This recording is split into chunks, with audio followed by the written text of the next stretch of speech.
meninas, antes de mais nada, eu quero agradecer o convite aqui, né, para a gente estar conversando, informar a população.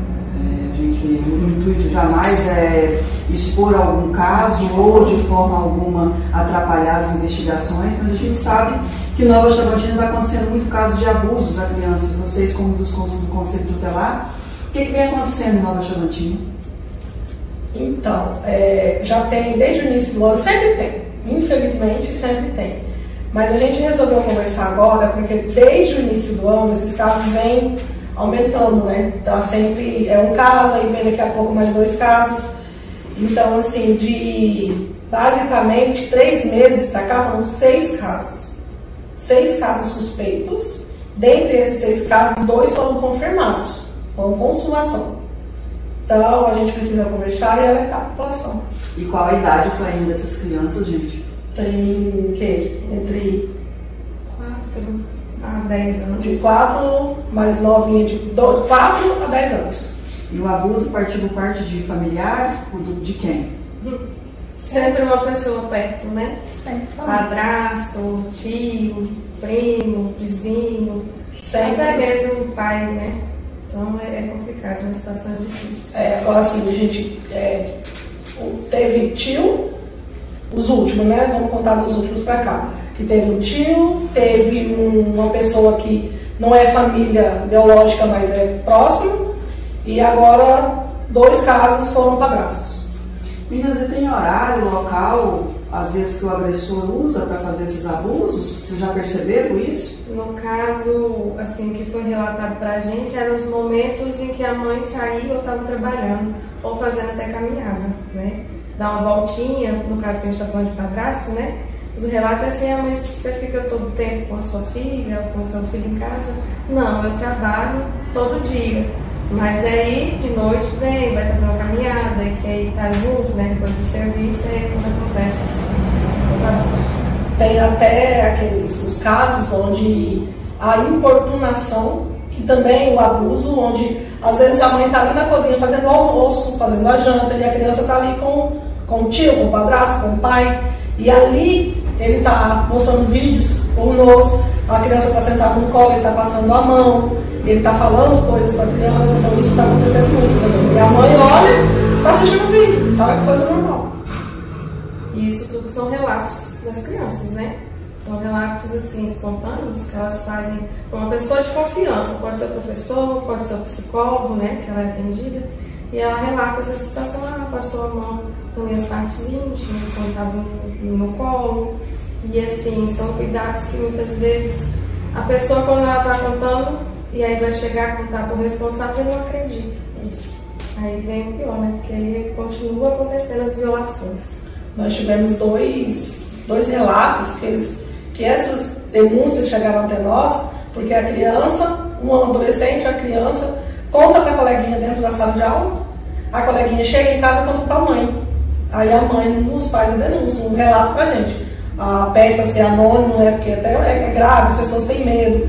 Até a gente acredita que se não fosse tanto medo, às vezes de exposição, ou medo que saia o nome de quem denunciou, não chegam mais casos. As pessoas têm medo. O que acontece dentro das escolas, sabe? Os professores mesmo morrem de medo de fazer as denúncias. Mas assim, o último que aconteceu dentro da escola, a gente recebeu, aí orientamos a professora a fazer o relato, não precisa dela se identificar, coloca a assinatura da escola, né, e passa para nós. E sobre a prevenção, meninas? Como é que os pais podem estar alertando? Quais são os sinais? Né? Como que pode falar com as crianças sem causar até pânico hoje em dia nelas, né? Complicado. Então nós fizemos até uma campanha agora em maio, fizemos a campanha do 18 de maio, a gente foi nas escolas, conversou, palestramos para quase 2.000 crianças, e todas as palestras, em todos os momentos, a gente ia em todas as escolas, Vespertino e Mapitino, todas as escolas, as crianças vieram falar com a gente, principalmente no período da tarde. Foi uma coisa que a gente ficou muito nítido para nós. As crianças do período da tarde foram as que mais vieram conversar, relatar alguma coisa, o que sabiam, o que já passaram, o que já ouviram falar. Então, assim, uma forma de cuidar, observar comportamento, observar até o que está fazendo, quem está próximo, aquele contato da pessoa, e não é só nome. aquele contato da pessoa com aquela criança, a forma como eles têm esse contato, aquela troca de carinho. Entende?